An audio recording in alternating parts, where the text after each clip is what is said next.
मारुति किसका नाम है? हनुमान का नाम। ठीक है, मरुत के जो पुत्र हैं कौन है? पवन। ठीक है, ये पवन पुत्र है हनुमान। बहु प्रकार सीतैं समुझायो, कहीं बल विरह वेग तुम आयो। हनुमत जन्म सुफल करिमाना, चले हृदय धरि कृपा निधाना। ये तुलसीदास के रामचरितमानस है। जब हनुमान जो है, हनुमान जी कहाँ पहुंचे? अशोक वाटिका में। अशोक वाटिका में सीता जी है कि नहीं? तो वहां यही बात होती है कि वहां जो है बहु प्रकार सीताएं समझाई, मतलब कि वो सीता जी को आश्वस्त करते हैं। वो मुद्रिका लेके गए थे।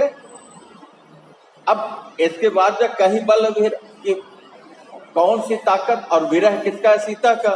तो कहते हैं कि हनुमान जी ये विचार करते हैं कि आज हमारा जन्म सफल हो गया है कि नहीं? कृपा निधान कौन है? भगवान श्री राम। क्योंकि यहाँ तुलसीदास के इन 4 पंक्तियों को लिया हुआ चौपाई को सीधे जुड़ता नहीं है। यहाँ अभी तो सीता के पास हम पहुंचे नहीं। आइए मारुति सर्ग में। था बड़ा वह क्षेत्र सुंदर। कौन सा क्षेत्र? जहां जो है स्वयं प्रभा रहती है कि नहीं? मैं नामक दानव ने जिस क्षेत्र को बसाया था वो बहुत ही सुंदर क्षेत्र था, जहां ये वानर समूह पहुंचा हुआ है।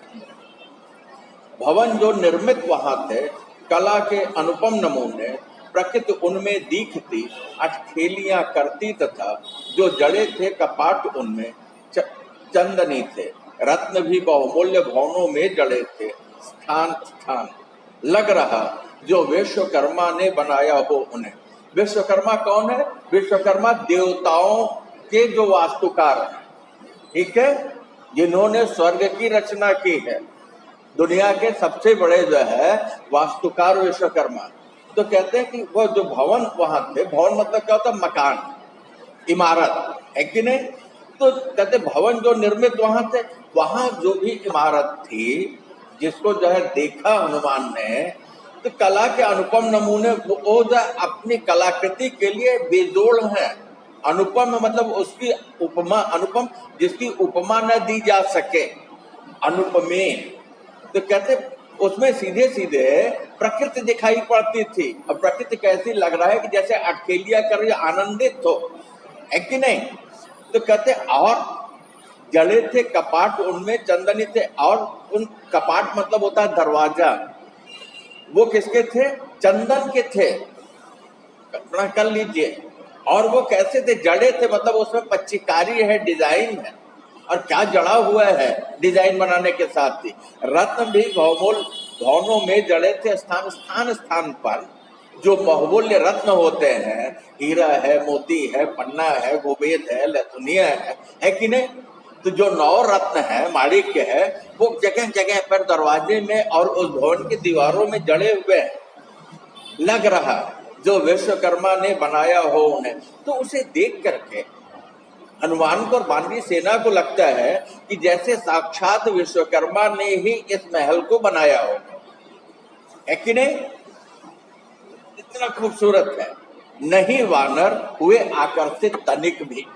लेकिन वहां के सौंदर्य को देख करके, वहां की सुंदरता को देख करके ये जो वानरी समुदाय है जरा सा भी आकर्षित नहीं हुआ। जामवंत ने मना कर दिया, कोई कुछ छुएगा, खाएगा, पिएगा नहीं, मालिक से मिलने के बाद, अनुमति मिलने के बाद, ठीक है? क्योंकि वे थे क्षुधा पीड़ित, प्यास से आतुर बहुत। तो कहते हैं कि उस तरफ जरा भी आकर्षित नहीं हुए। क्यों आकर्षित नहीं? क्योंकि वो क्षुधा पीड़ित भूखे थे, है कि नहीं? और वो प्यास से आतुर, प्यास से परेशान थे। उन्हें क्या चाहिए? उन्हें खाना चाहिए था, उन्हें पानी चाहिए था। और बेटा आप ये जानिएगा कि जब हमारा पेट भरा होगा तब कला और संस्कृति और सौंदर्य की तरफ हमारी दृष्टि जाएगी, ठीक है?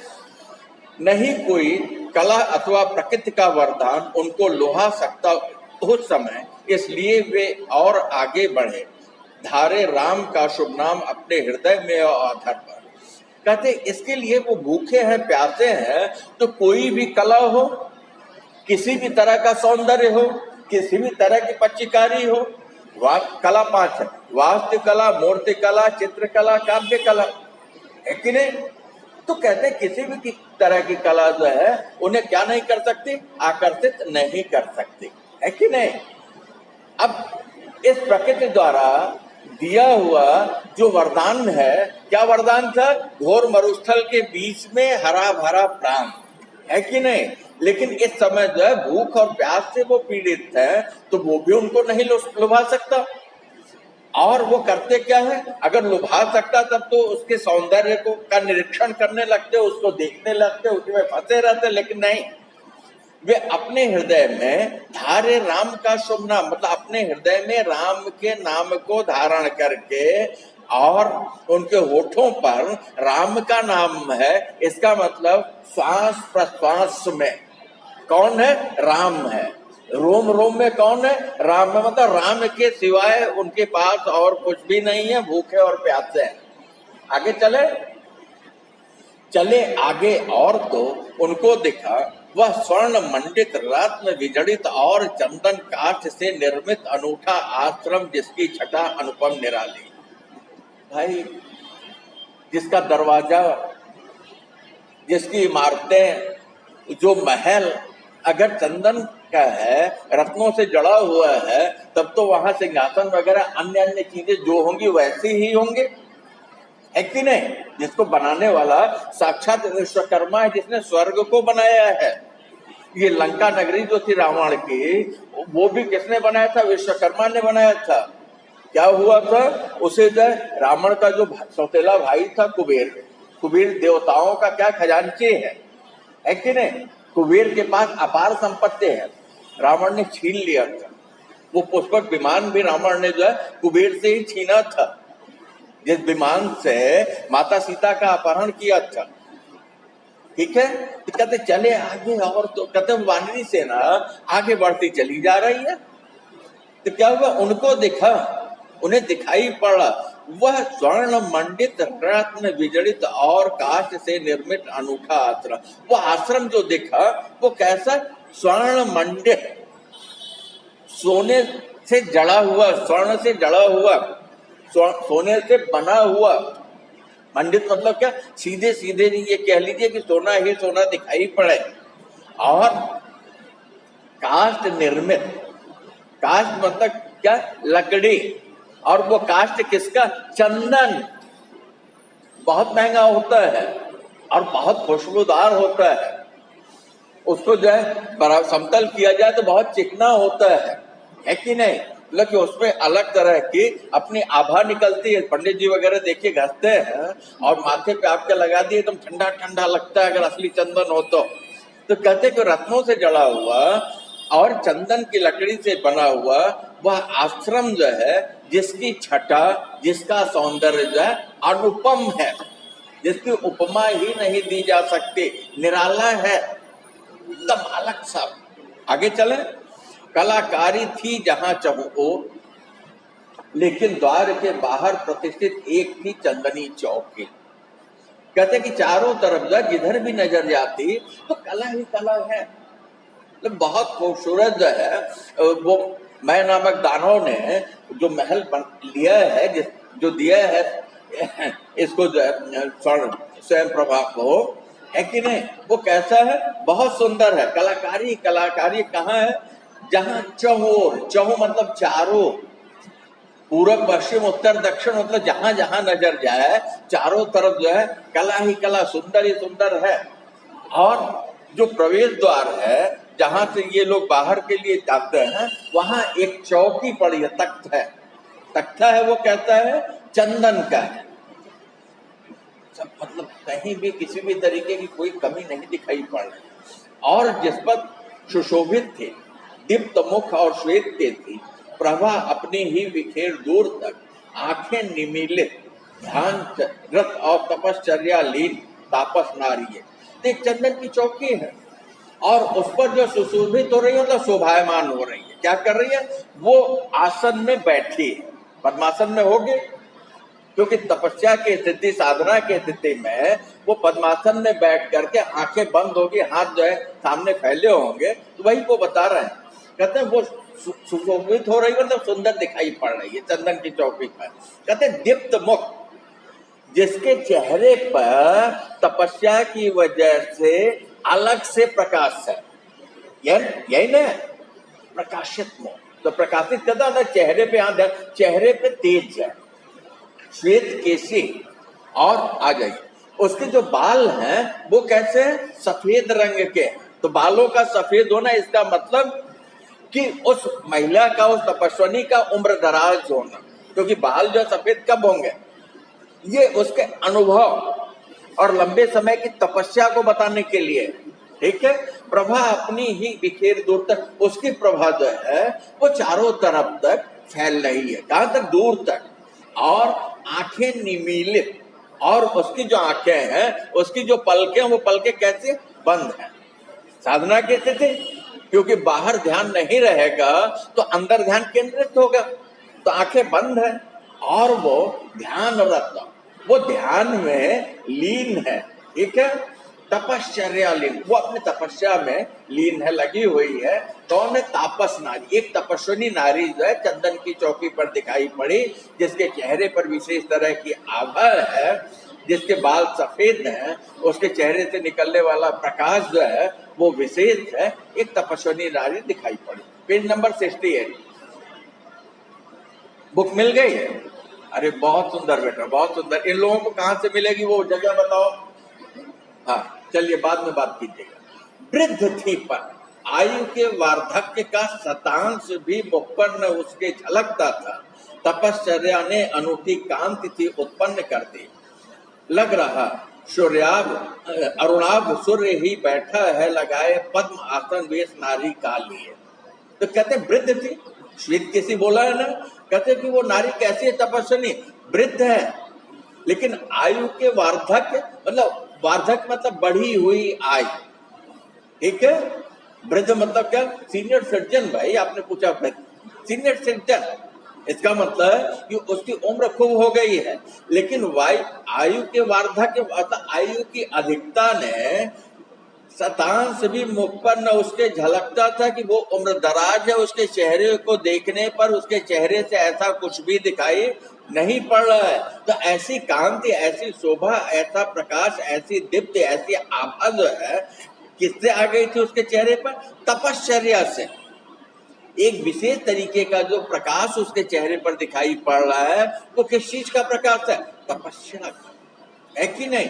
आप इस बात को जान लीजिएगा, यम नियम का पालन, इंद्रिय संयम, ध्यान और सही जो है भोजन और शयन हो, तो हमारी उम्र जो है वो बढ़ेगी तो, लेकिन उसका बहुत असर हमारे शरीर पे दिखाई नहीं पड़ेगा। लेकिन अगर इसका पालन ना हो तो क्या होगा बेटा, वो चेहरे पे आने लगता है। जरा सा अनियमित हुआ तो कम उम्र के लोग देखिए तो आपको वृद्ध दिखाई पड़ने लगता है। लग रहा सूर्य अरुणाभ सूर्य ही बैठा लगाए पद्मासन। तो उस तपस्वी नारी को देख करके ऐसा लग रहा था, अरुणाभ, अरुण मतलब क्या होता है, सूर्य का से निकलने वाली लाल रंग की जो ज्योति होती है, किरण होती है, मतलब प्रातः का सूर्य जो है जैसे पद्मासन लगाया जो है उस तपस्विनी नारी के वेश में वैसा हुआ हो। ठीक है, प्रातः काल का सूर्य देखा है, देखा है, वैसे मुंबई वाले नहीं देख पाते। योगियों में योग्य ज्ञानी पवन सुत ने देखा सुना समझा, बढ़े आगे नवाया माथ जोड़े हाथ, फिर बोले मधुर वाणी तपस्वी नारी के संबंध। तो कहते हैं योगियों में योग्य, इसका मतलब कि यहाँ जो बानरी समुदाय है, बानरी सेना है, इसमें सब एक से एक तपस्वी है, योगी है। योगी जो योग साधना में विशेषज्ञ हो, निपुण हो, तो कहते हैं उनमें योग्य है कि नहीं, मतलब सबसे विशेष ज्ञानी, जिनका ज्ञान जो है अन्य लोगों की तुलना में ज्यादा हो, यही ना ज्ञानी, सारे विषय को जानने वाले। पवन सुत हनुमान ने देखा सुना समझा, तीन क्रियाएं हो रही हैं। तो पवन के जो पुत्र हैं कौन है, हनुमान ने, तो उन्होंने सबसे पहले जो देखा, क्या देखा, वहां का सारा वातावरण, तपस्विनी को, तपस्विनी का ध्यान में रत रहना, उसकी बंद आंखें, है कि नहीं, सारी चीजें जो पवन सुत ने देखा सुना। कहेंगे तपस्विनी ध्यान में बैठी है तो उन्होंने सुना क्या, बड़ा प्रश्न है कि नहीं है। सुना क्या कि वहां से उठने वाली जो रंच मात्र भी ध्वनि है, वो जो परिसर है, परिसर में किसी भी तरीके की ऐसी ध्वनि हो तो सामान्य सी ध्वनि तो सारे लोग सुन लेते हैं। ये हमारी समझ से उस तपस्विनी की जो आध्यात्मिक ध्वनि होके तो मंत्र का जाप वो कर रहे हैं, यही ना, देखा सुना समझा। अब अगली बात क्या आ गई कि भाई देखा जो ध्वनि उसको सुना, इसके बाद जो है उसको समझते हैं कि अब इनके सामने जा करके क्या किया जाए, कैसे कहा जाए। देखिए, आप अपने को किसी के सामने कैसे प्रस्तुत करते हैं वही आपका व्यक्तित्व है, और जिसने अपने को अच्छी तरह से प्रस्तुत कर लिया सामने वाला उसकी बात सुनेगा। फैसला पक्ष में आया, पक्ष में न आया, मायने वो नहीं रखता। मायने क्या रखता है? मायने ये रखता है कि हम अपनी बात सामने वाले तक पहुंचा दें। अपरिचित है तो कहते देखा सुना समझा, बढ़े आगे, अनुमान करके कि माहौल ठीक है, आगे बढ़े। नवाया मात, मात नवाना मतलब प्रणाम करना।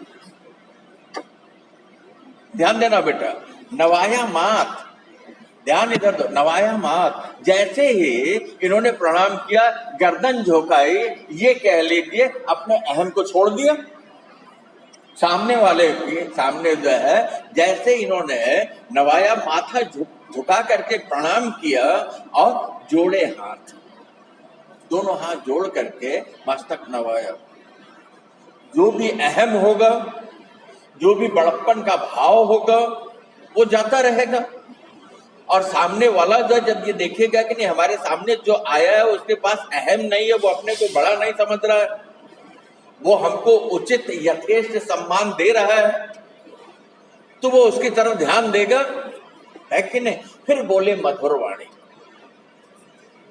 वाणी कैसी? ऐसा नहीं कि मात नवा करके और फिर इसका कर्कश आवाज में कड़ी बात नहीं, मधुर शब्दों में। मधुर शब्दों में कहना क्या शहद मिला देना? नहीं, जो बोलने का लहजा हमारा हो वो कैसा, वो आदर सूचक हो, वो सम्मान सूचक हो, किसी का भी मन मोह लेगा, है कि नहीं। तपस्वी नारी के सम्मुख, वो तपस्विनी जो नारी थी उसके सामने गए, दोनों हाथ जोड़ करके उनको प्रणाम किया, मस्तक झुका दिया। क्या कि किसी भी तरीके की अगर गलती भी होगी तो सामने वाला जो है गुस्सा भी करेगा तो थोड़ा तो विचार करेगा। देवी ले स्वीकार अभिवादन हमारा। तो हनुमान जी क्या कहते? कहते कि हे देवी, आप जो है स्वीकार करें मेरा अभिवादन, मैं आपको प्रणाम कर रहा हूं। मेरे इस अभिवादन को, मेरे इस सम्मान को, मेरे इस प्रणाम को आप क्या कीजिए? स्वीकार कीजिए। अगर स्वीकार हो जाए तो काम बन जाएगा, है कि नहीं। आ गए बिना आज्ञा आश्रम में आपके हम सभी बानर। बेटा कोई गलती हो जाए और आप अगर इस स्थिति में आ जाए तो सामने वाला माफ करेगा कि नहीं? कि आप जा करके, तो हनुमान जी कहते हैं आ गए बिना आज्ञा। क्या था? सारे संस्कार सामने हनुमान के, और कहते हैं कि यहां तो हम आ गए। कैसे आ गए? बिना आज्ञा, आपके आज्ञा, आपकी सहमति हम नहीं ली और यहां आ गए आपके इस आश्रम में। हम सभी वानर अपने लिए नहीं कह रहे, पूरी सेना के लिए। क्या कि पूरी सेना यहाँ आ गई है, बिना आज्ञा लिए हुए इस परिक्षेत्र में आ गई है जहाँ की स्वामिनी आप हैं, तो हम आपके पास आ गए हैं, हमसे गलती हुई है कि नहीं। क्योंकि बिना पूछे नहीं आना चाहिए था, किंतु माँ है आप, इसके लिए हमको दे क्षमा और करें अब कृतकृत्य कर स्वीकार अभिवादन हमारा। अभिवादन किया, आग्रह किया कि आप हमारा अभिवादन स्वीकार कीजिए, है कि नहीं। हाथ जोड़े कोई कह रहा हो कि हमसे गलती हो गई, हमें माफ कर दो। क्यों? क्योंकि मैं जो है बिना पूछे आगे आपके क्षेत्र। क्या स्थिति रही होगी? हम थोड़ी बात में क्या करते हैं, ऐठ ही जाते हैं, अरे वाह हम आ गए, इसका मतलब हम उनसे ताकतवर हैं, हम किसी से क्यों समझौता करें। बेटा जीवन का सुख है, अगर आप सम्मान दोगे तो आपको सम्मान मिलेगा। इसको ऐसे समझ लो इकोनॉमिक्स की भाषा में, आप जो दोगे बदले में उसी मूल्य का आपको मिलेगा। अगर हम किसी को प्रणाम करेंगे तो आशीर्वाद मिलेगा, लेकिन अगर हम किसी को गाली देंगे, क्रोध करेंगे तो क्या मिलेगा? गाली मिलेगी, क्रोध मिलेगा। तो बेटा आपको क्या करना है? हमेशा सम्मान देना। सामने वाला गुस्सा भी कर जाए, क्या करना है? अरे यार, सामने वाले के गुस्से को अगर हम स्वीकार करें और हम भी गुस्से में हुए तो क्या बढ़ेगा? बीपी हमारा बढ़ेगा, शुगर हमारा बढ़ेगा, विवेक हमारा नष्ट होगा, है कि नहीं? और लोगों में इज्जत हमारी जाएगी। और सामने वाले ने गुस्सा किया, हमने जो है उसके गुस्से को लिया नहीं। जैसे हम जो वस्तु कोई आपको दे और आपने उसको नहीं लिया तो किसका रहेगा? उसी का रहेगा ना। तो अगर किसी ने गुस्सा किया और हमने उसके गुस्से को नहीं लिया तो गुस्सा किसका रहेगा? उसका रहेगा, उसका बीपी शुगर बढ़ेगा। किसी ने गाली दिया, हमने उसकी गाली नहीं ली तो किसका रहा? उसका रहा। लेकिन हमने उसकी गाली लेकर के उसकी गाली दे दी तो गुस्सा किसका रहा? हमारा हो गया। वो तो मुक्त हो गया, पाप तो हमारे सर पे आ गया। तो क्या करना है? जल्दी गुस्सा नहीं करना है। लेकिन ऐसा भी अहिंसक नहीं बन जाना है कि सामने वाला जो कूट डाले और आप बोले ना। सनातन ये नहीं सिखाता, इस बात को आप जानिएगा। सठे साठ्यम समाचरित, लेकिन विनीत होना चाहिए। कहते हैं जैसे हनुमान जी हैं तो क्या कहते हैं? पवन तनय वैसा, है कि नहीं? बुद्धि विवेक, ये किसके पास? हनुमान चालीसा पढ़ते हैं कभी? सुनते हैं ना? आप सुनते हैं, ध्यान से सुनिए। वहां आपको उन 40 पंक्तियों में क्या मिलेगा? जीवन के ही सूत्र मिलेंगे, है कि नहीं? मतलब वहां जीवन के ही सूत्र मिलेंगे।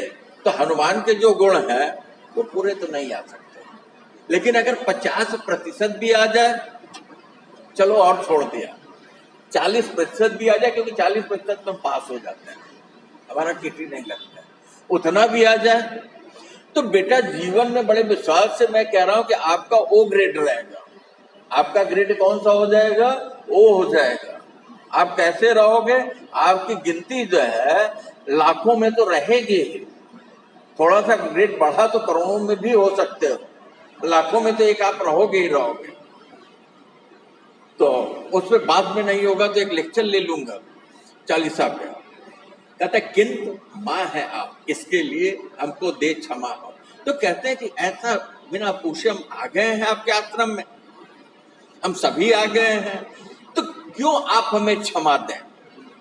कहते हैं किंतु माँ है आप माँ है। स्त्री का सबसे बड़ा गुण, सबसे बड़ा धन, सबसे बड़ी सामर्थ्य, सबसे बड़ी क्षमता क्या है बेटा? मातृत्व है कि नहीं? कर गए कि ऐसे करें जो घाता तो नहीं, ये तो उतारे। पुत्र इतना नालायक होता है कि माँ को जो है धक्का दे दे, मार दे, गालियां दे, किसी भी तरीके से वो पीड़ित करे। लेकिन माँ जो है अगर उसके सामने उसके बेटे को कोई कहे तो उस दुष्ट बेटे की तरफ से कहेगी नहीं नहीं नहीं, ऐसा नहीं है। कितनी ताकत होती है। तो कहते हैं आपको माँ है कि नहीं? तो माँ है तो कहते हैं इसके लिए आप क्षमा कर दें। तो माँ तो क्षमा करती है ना, माँ जानती है, इस बात को आप जानिएगा। माँ आपके विषय में आपकी माँ पूरा जानते हैं। आप जानते हो कि हम छुपा लेते हैं, ऐसा कतई नहीं है। माँ जो जानती है मेरा बेटा ईमानदार है या बेईमान है, सचरित्र है या दुष्चरित्र है कि नहीं? ये जो आचरण है, कोई भी माँ होगी वो अरे कहेगी वाह, बच्चे ने मेरे कलेजा निकाल के सामने रख दिया, माफ कैसे नहीं करेंगे, है कि नहीं? तो कहते किंतु माँ है आप, इसके लिए हमें दे क्षमा।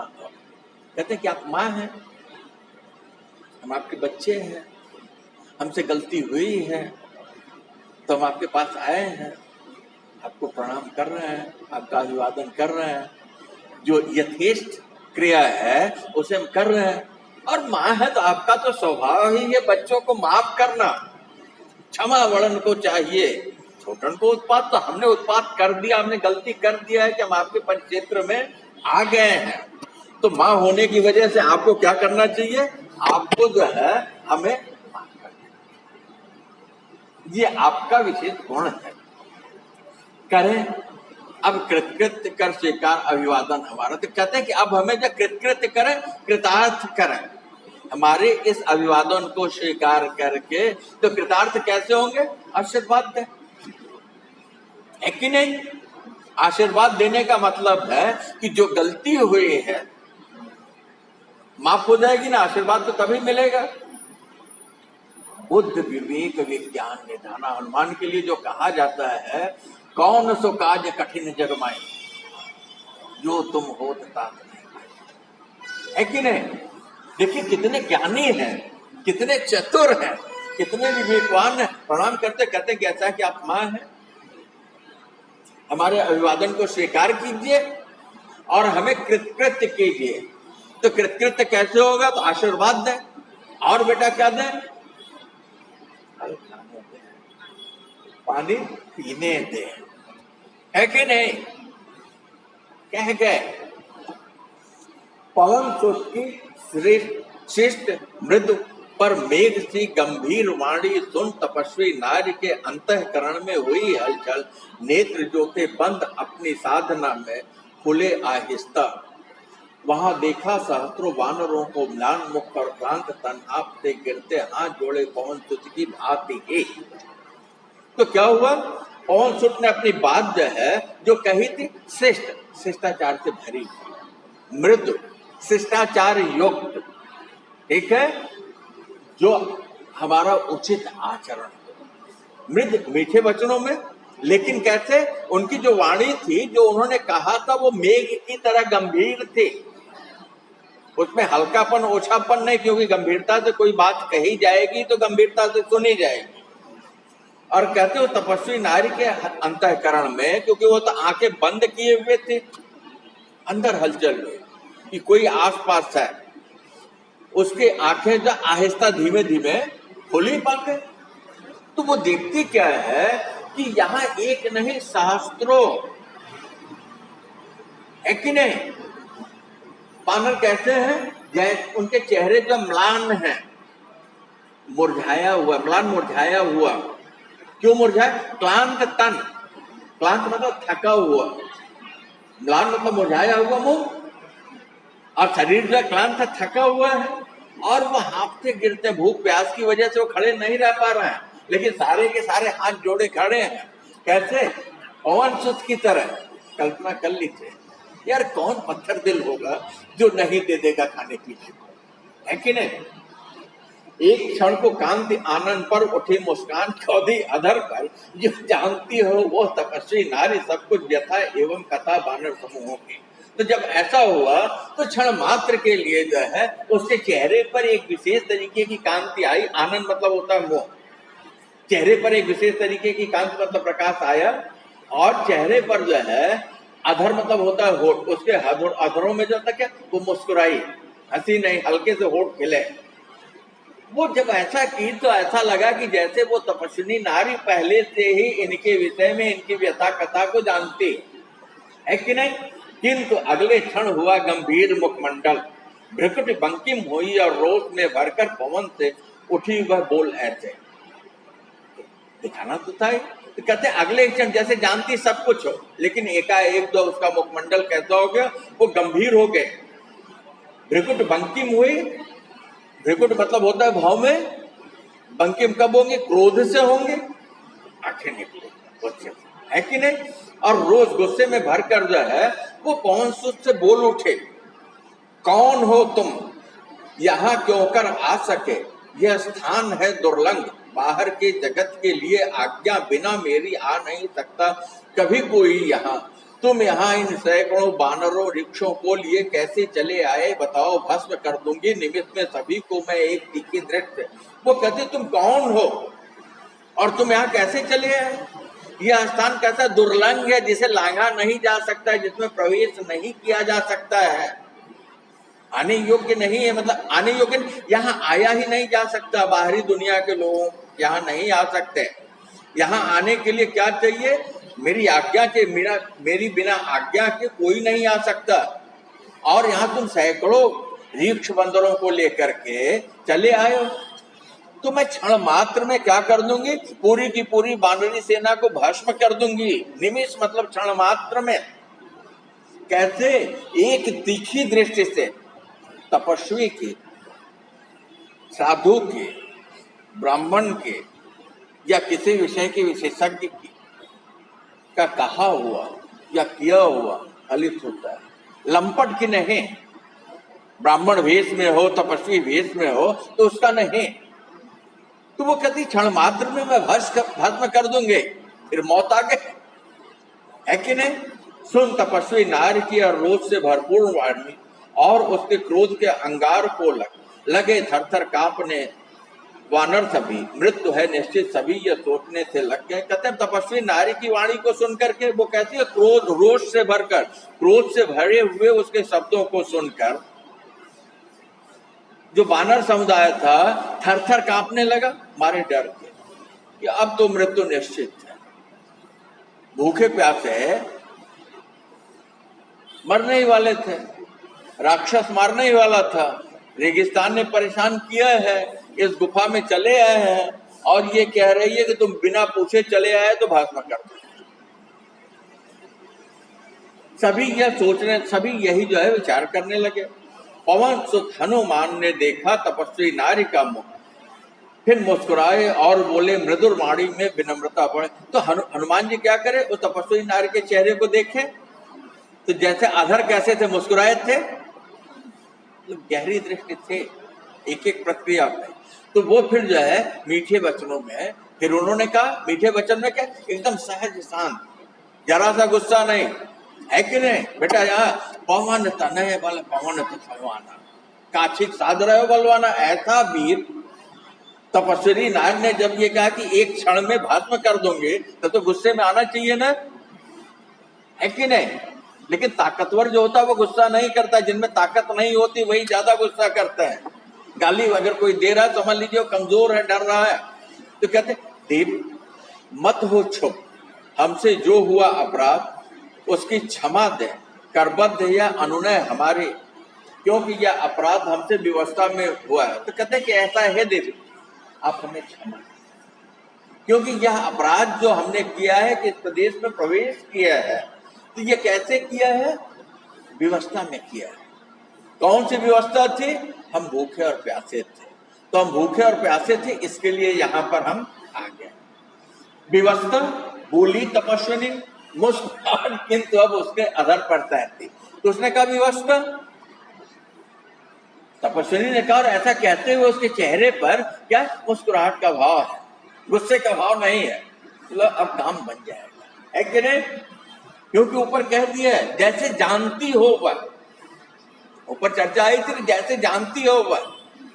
ये माँ का सा क्रोध है कि माँ जानते हुए भी क्या करती है, बरसती है, और थोड़ी देर में उसका गुस्सा कैसा हो जाता है, अरे मम्मी क्या तुम भी झूल गए शरीर पे, जाओ जाओ ठीक है। विफलता कपिवर भला कैसी रही होगी कि यूं सब आ गए इस तपोवन में, मैं सुनूंगी आप सबसे वह कथा पर पूर्व इससे आप कर ले स्नान अच्छी तरह।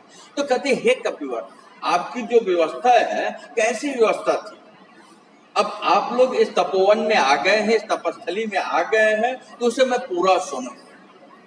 आपसे ध्यान दीजिए, आप सबसे वह कथा, आपकी व्यवस्था की कथा को मैं सुनूंगी, लेकिन इसके पहले क्या कीजिए, आप जाइए अच्छी तरह से स्नान कीजिए, पानी मिला, थकान जो है नहाने से दूर हो जाती। कहते स्नान कीजिए, सरोवर नदी झरने झील सब कुछ है यहाँ जो दूर कर देंगे थकावट आपकी। कहते कि यहाँ पे सरोवर मतलब होता है तालाब, नदी है, झरने हैं, झील है, ये जो सारे के सारे क्या कर देंगे, आप स्नान कीजिए, आपकी जो थकान है आपकी वो थकावट दूर हो जाएगी, है कि नहीं। जल बड़ा निर्मल यहाँ का मधुर शीतल अमृत जैसा, पियो उसको खूब छक्कर तृप्त हो। कहते कि और यहाँ का जो जल है, यहाँ का जो पानी है, कहता है निर्मल है, साफ है, मधुर है, मीठा है, शीतल है, ठंडा है, कैसा अमृत जैसा। छोड़ लीजिए पानी साफ हो, मीठा हो, ठंडा हो, इतना तो पर्याप्त है, लेकिन अमृत जैसा, अमृत क्या करता है, अमृत तो सीधे सीधे हमें अमर कर देता है। कहते हैं अमृत जैसा, मतलब आपको वो पुनः शक्ति दे देगा। तो कहते पिए उसको खूब छक्कर, जितना पी सकते हो पीजिए, आपकी आत्मा जो है पानी से तृप्त हो जाए, क्योंकि अभी तक आप पानी के लिए क्या थे, तृष्णा में थे। कहते वृक्ष जो है दिखते इस रम्य सुंदर आश्रम के मध्य उसमें लग रहे हैं, फल मधुर सुस्वाद पौष्टिक, चखें उनको और खाएं पेट भर, शांत कर लें क्षुधा अपने। बहुत मस्त बात कही, अच्छी बात कही। कहते और ये जो वृक्ष दिखते हैं, दिखाई पड़ रहे हैं, इतने रम्य इतने सुंदर, कहते इस सुंदर आश्रम के बीच में, कहते उसमें लग रहे हैं फल, उसमें फल लगे हैं, उसमें फल लगे हैं। कहते मधुर सुस्वाद पौष्टिक, मधुर मतलब मीठा, सुस्वाद स्वास्थ्य स्वादिष्ट, पौष्टिक स्वास्थ्यकर, है कि नहीं। कैसे मीठे हैं, स्वादिष्ट हैं और पौष्टिक है। चखे उनको, खाने के लिए नहीं बोले। ठीक वही स्थिति कैसे, जैसे जो है जब राम वन में निकले थे तो किसने जो चक चक के बेर खिलाए थे, शबरी ने। कहते चखे उनको, मतलब आप उसको पहले क्या कीजिए, चखिए, टेस्ट लीजिए, और पहले टेस्ट लीजिए, मतलब आप ध्यान दीजिए, चखे उनको, पहले उसका जो स्वाद लीजिए, फिर अपने स्वाद के अनुकूल खाएं पेट भर, मतलब जितना आप खा सकते हो आप खाएं, आपकी जो क्षुधा है, आपकी जो भूख है वो शांत हो जाए। क्यों दिखते आप सब है क्लांत, पर उद्भ्रांत तेजस्वी मनस्वी सृजन धर्मी श्वेत बिंदु मुख पर चमकते, थके हारे अस्त व्यस्त आप समझ को कहती है कि आप सभी लोग जो है सब के सब कैसे दिखते, क्लांत दिखते हैं, थके हुए दिखते हैं, उद्भ्रांत दिखते हैं, परेशान दिखते हैं। आप कैसे हैं, आप तेजस्वी हैं, आप मनस्वी मनन करने वाले लोग हैं, आप सृजन धर्मी है, रचना करने वाले लोग हैं, लेकिन आपके चेहरे पर क्या रहा, श्वेत मतलब होता है पसीना, मतलब पसीना जो है वो आपके चेहरे पर दिखाई पड़ता है, तो आपके मुख पर पसीना दिखाई पड़ता है। थके हारे आप हैं, इतने थके हारे हैं और भूख प्यास से परेशान है कि एकदम अस्त व्यस्त है कि नहीं, कुछ कह नहीं पा रहा है, समझ में नहीं आ रहा। तो आप जाएं, स्नान करें, पानी पिए, फल खाएं, जब आप तृप्त हो जाए तो फिर आगे कहेगी क्या, अतिथि आखिर हो गए हैं आप मेरे, इसलिए कर्तव्य मेरा दूर हुए श्रांति पहले आपके। अतिथि देवो भव, बिना पूछे आ गए थे, है कि नहीं, मान न मान मैं तेरा मेहमान। लेकिन देख लीजिए ये भारतीय संस्कृति है, आ गए हैं, परेशानी देखिए तो क्या कर, ठीक है मैं किस्सा सुनूंगी, लेकिन कब सुनोगे, पहले आप तृप्त हो जाए। तो कहते आप आखिर जो है मेरे अतिथि हो गए। तो कहते हैं ऐसी स्थिति में जब अतिथि हो गए तो हमारा कर्तव्य क्या है, अतिथि देवो भव, अतिथि की सेवा करें। ऐसी स्थिति में आपकी जो श्रांति है, आपका जो थकान है, आपकी जो परेशानी है, आपकी जो समस्या है, पहले वो दूर हो, है कि नहीं, क्योंकि आप मेरे अतिथि हो गए। और उसके बाद मेरे पास आए, कहें अपनी कथा खुलकर सुने मेरी भी।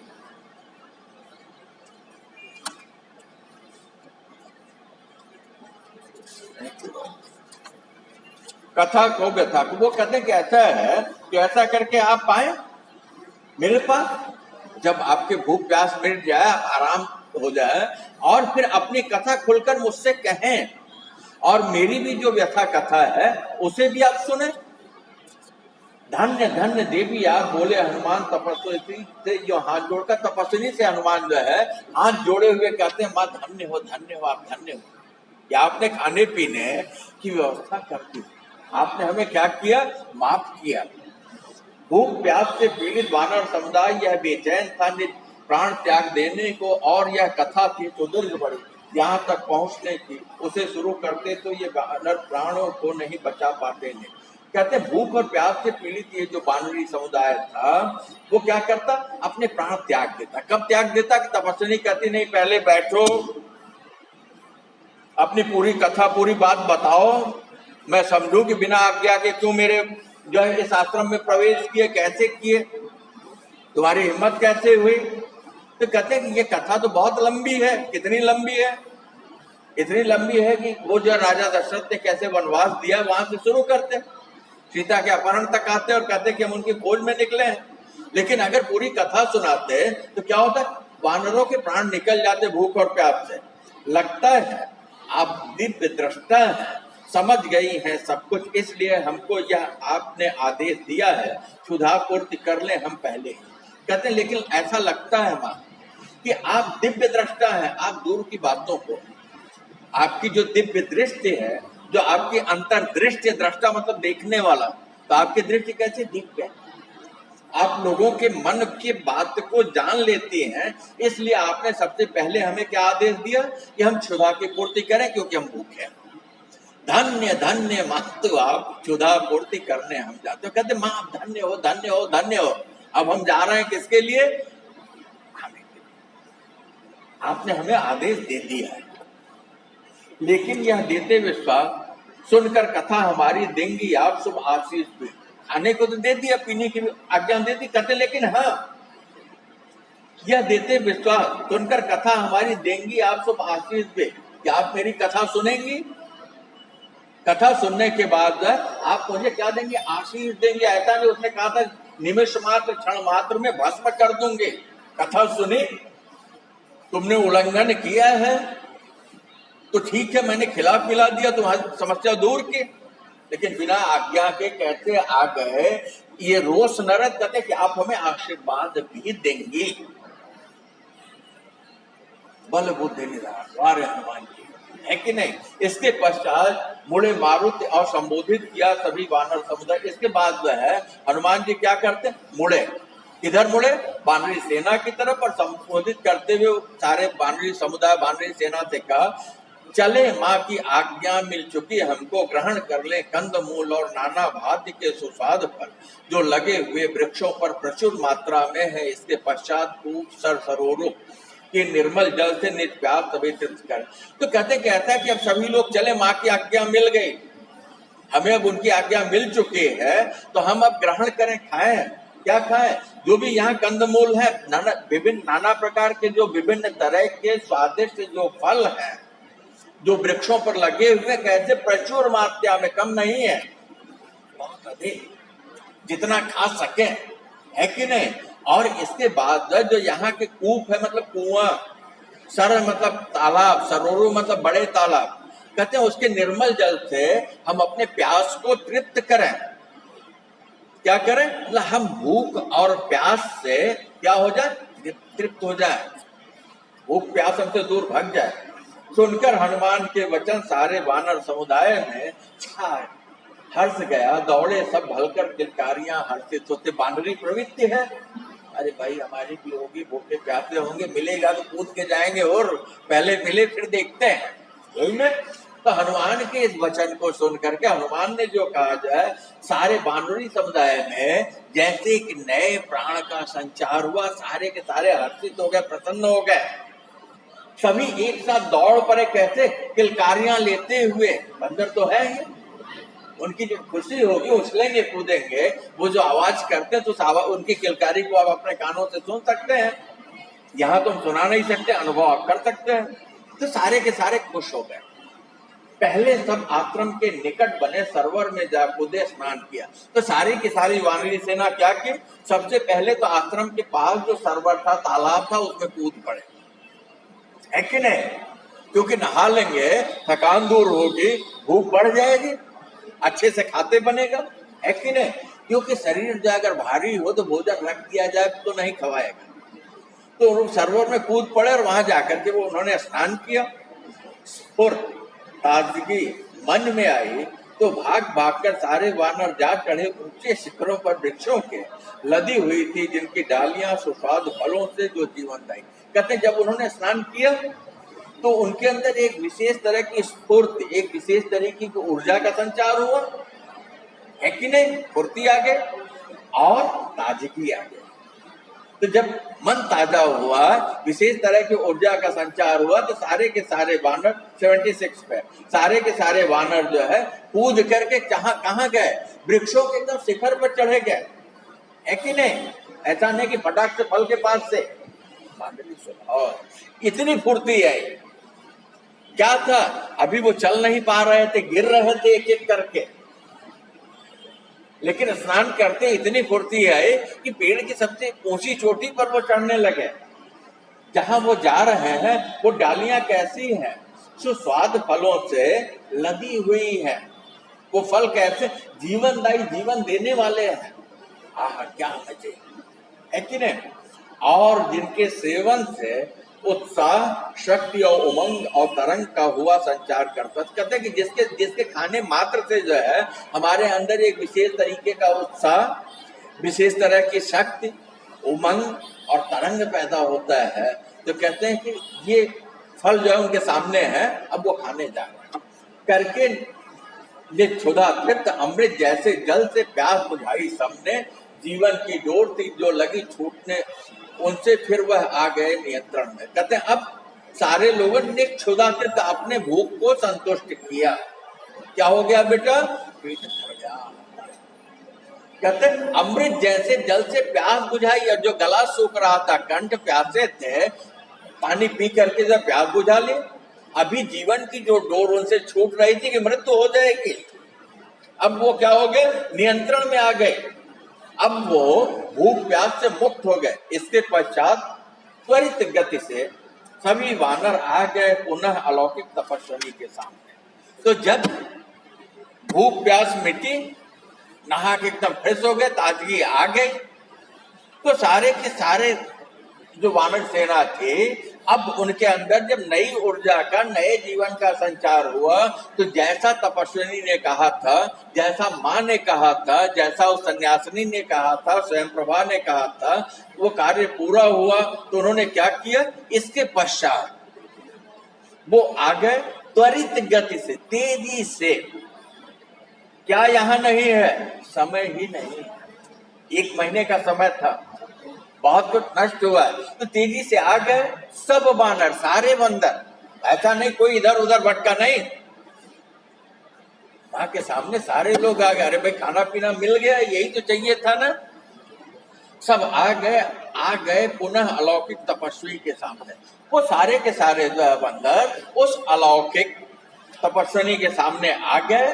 अब यहाँ बैठेंगे तो सुनना और सुनाना रहेगा। इस तरीके से ये मारुति सर्ग आपका पूरा हुआ कि पवन पुत्र हनुमान कैसे स्वयं प्रभा के आश्रम में वो प्रवेश करते हैं, और स्वयं प्रभा के आश्रम में प्रवेश करने के बाद वहां का सौंदर्य कैसा है कि नहीं, वहां तपस्विनी कैसे है, और कैसे वहां जो है वो अपने विवेक से, अपने सामर्थ्य से सारे के सारे वानरी सेना को बचा लेते हैं। खाने पीने का इंतजाम हो जाता है।